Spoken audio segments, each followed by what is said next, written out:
नाजरीन, आप देख रहे हैं रियासत का मशहूर व मकबूल यूट्यूब चैनल बज़्म आईना वकील साहब पोस्ट। सैयद कुदरतुल्लाह क़ादरी वकील साहब एक बार फिर करनूल की इंतहाई ज़रूरी अहम खबर के साथ आपके रूबरू हाजिर हूँ। खबर ये है कि आज YSRCP ज़िला सदर SV मोहन रेड्डी की क़ियादत में एक प्रेस कॉन्फ्रेंस का इनेकाद अमल में लाया गया। इस मौके पर एक पोस्टर की रस्म इजरा भी अमल में लाई, जिस पर लिखा था कि चंद्रबाबू नायडू के 2 साल जो है अवाम को धोखा दिए हैं और इन 2 साल के इक़्तिदारों में चंद्रबाबू ने बड़े पैमाने पर अवाम को धोखा दिया है और पीठ में छुरा घोंपा है।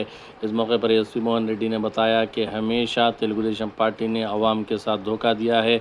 जो वादे किए गए थे इंतखाबात से कबल, उन वादों को पूरा नहीं किया गया। सुपर 6 के नाम पर अवाम के साथ धोखाधड़ी हुई है। आप देखिए तफसीली रिपोर्ट।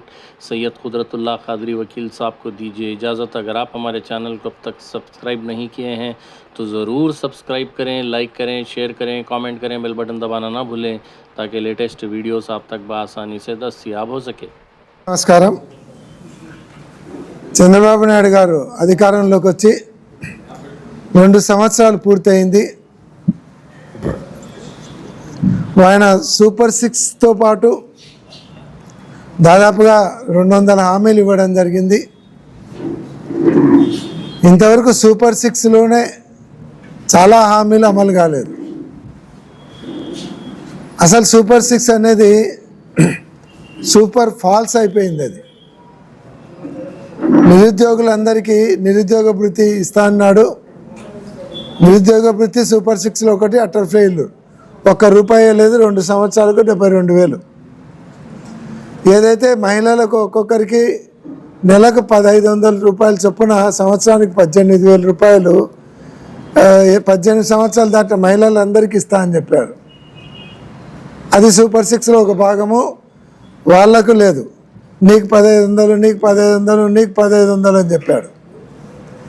తర్వాత రైతులకు కేంద్ర ప్రభుత్వంతో సంబంధం లేకుండా ఏదైతే ఒక్కొక్కరికి ₹20,000 ఇస్తా అన్నాడు, అది కూడా నెరవేర్చలేదు. రైతులను నిండుగా ముంచినాడు. వాళ్లకు కనీస గిట్టుబాటు ధర ఏ పంటకు లేకుండా ఈరోజు రైతులందరూ కూడా అప్పుల పాలై ఆత్మహత్యలు చేసుకునే స్థాయికి తీసుకొని వచ్చింది ఈ కూటమి ప్రభుత్వం. అలాగే 50 సంవత్సరాలు దాటినటువంటి SC, ST మైనార్టీలకు ₹4,000 వాళ్ళకు పింఛన్ ఇస్తా అని చెప్పాడు.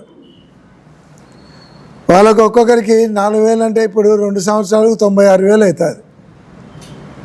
96,000 వాళ్ళకు మోసం చేసినాడు. అంటే అన్ని వర్గాల వాళ్ళను అమ్మఒడిని, తల్లికి వందనాన్ని పేరు మార్చినాడు. ప్రతి ఇంట్లో ఎంతమంది అంటే అంతమంది ఇస్తా అన్నాడు. అప్పుడు జగన్మోహన్ రెడ్డి గారు మెయింటెనెన్స్ కింద ₹1,000, ₹2,000 కట్ చేస్తే సైకో జగన్ ₹1,000 కట్ చేసినాడు అని చెప్పినారు. కానీ ఈయన సైకో అనాలి, ఈయన ఏమనాలి? వీళ్ళు 2,000 కట్ చేసినారు. మరి జగన్మోహన్ రెడ్డి ₹1,000 కట్ చేసే మెయింటెనెన్స్ కోసము మీరు సైకో జగన్ అన్నారు లోకేష్ గారు. ఇప్పుడు మిమ్మల్ని ఏమనాలి? సైకో అనాలనా, లేదంటే గజని అనాలనా, ఏమనాలనా మీరే చెప్పండి. ఇవన్నీ మీరు మాట్లాడే మాటలు మీరు మర్చిపోవచ్చు.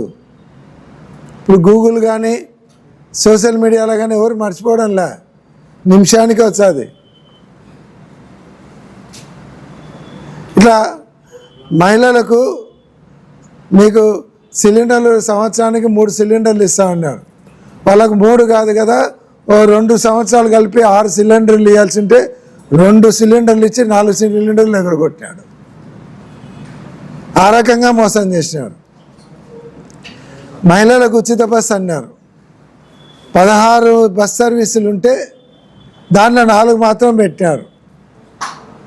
అంటే ఏమున్నా వితిన్ ద 50-60 కిలోమీటర్ల రేంజ్లో తిరిగేటివి అవి కూడా బస్సులు తగ్గించేసినారు.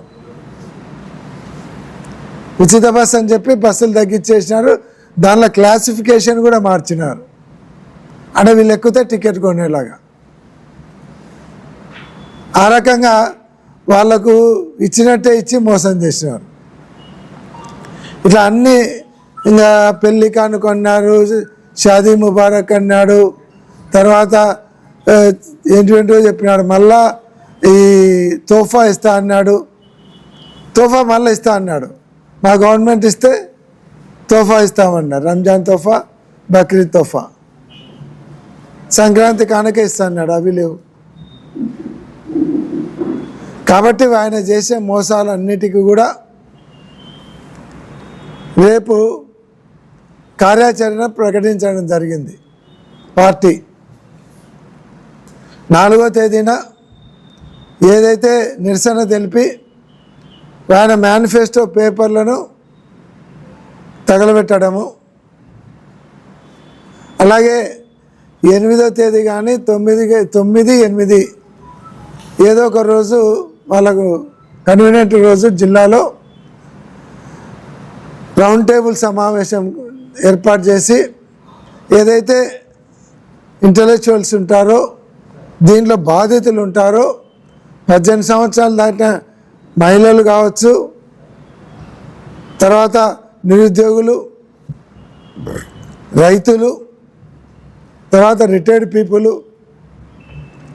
ఉద్యోగ సంఘాల వాళ్ళను, అందరినీ, వ్యాపార వర్గాల వాళ్ళను అందరినీ ఆహ్వానించడం జరుగుతుంది.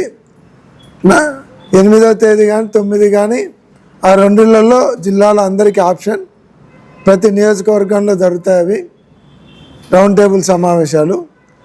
అలాగే 12వ తేదీన ప్రతి నియోజకవర్గ హెడ్ క్వార్టర్స్లో పెద్ద ఎత్తున నిరసన ర్యాలీలు,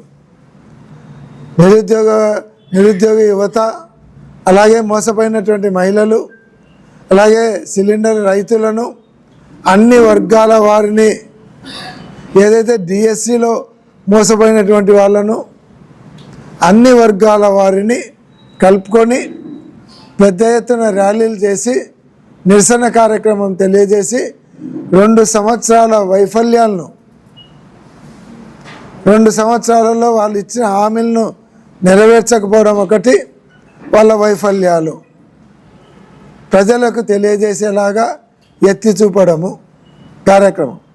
అమ్మఒడి కూడా మొదటి సంవత్సరం మొత్తం అందరికీ ఎగురగొట్టారు. 2వ సంవత్సరం నుంచి ఇవ్వడం జరిగింది. అది కూడా కొంతమందికి 8,000 పడినాయి, కొంతమందికి 10,000 వచ్చింది, కొంతమందికి 13,000 వచ్చింది. చాలామంది బెనిఫిషియర్స్కి పోయినాయి. పెన్షన్ తీసుకునే వాళ్ళు 6,50,000 మందికి వివిధ కారణాల వల్ల పెన్షన్లు కట్ చేసినారు. 2 సంవత్సరాల నుంచి ఒక్క కొత్త పెన్షన్ ఇవ్వలేదు. ఈ 2 సంవత్సరాలలో భర్త చనిపోయిన వాళ్ళు కానీ, యాక్సిడెంట్లో వికలాంగులుగా, యాక్సిడెంట్లో అంగవైకల్యం పొందినటువంటి వాళ్ళు కానీ, లేదంటే ఈ 2 సంవత్సరాలలో 60 సంవత్సరాలు దాటిన వాళ్ళు కానీ, వీళ్ళందరికీ 2 సంవత్సరాల నుంచి కనీసం అప్లికేషన్ పెట్టుకునే అవకాశం కూడా కల్పించలేదు. ఆరోగ్యశ్రీని పూర్తిగా నీరుగార్చినారు. ఫీజు రియంబర్స్మెంట్ రాక విద్యార్థులందరినీ కూడా పేరెంట్స్ను వాళ్ళు స్కూల్ యాజమాన్యాలు బలవంతం చేస్తున్నాయి, వాళ్ళని బెదిరిస్తూ ఉన్నారు. కాబట్టి 2 సంవత్సరాలలో సూపర్ 6, సూపర్ హిట్ అంటే సూపర్ ఫ్లాప్, సూపర్ ఫట్ అనేది నినాదంతో ముందరిపోతున్నాం. ఇవేమన్నా ప్రశ్నించినారనుకోండి కేసులు అంటారు, కేసులు పెడుతుంటారు. ఏమన్నంటే వాళ్ళ మీద సోషల్ మీడియా కేసులు పెడతారు. ఇలాంటి మొన్న ధర్నా చేస్తే జక్కంపొడి మీద SC ST కేసు పెడతారు. ఎవడైతే సూసైడ్ అటెంప్ట్ చేసినాడో వీళ్ళ టార్చర్ తట్టుకోలేక చేయగోసుకొని ఆత్మహత్యా ప్రయత్నం చేస్తే వాని మీద కేసు, నాన్ బెయిలబుల్ కేసు. బాధితుల మీద కేసు పెడతారు. కానీ ఎవరైతే బాధ పెట్టారనే వాళ్ళని వదిలిపెడుతున్నారు.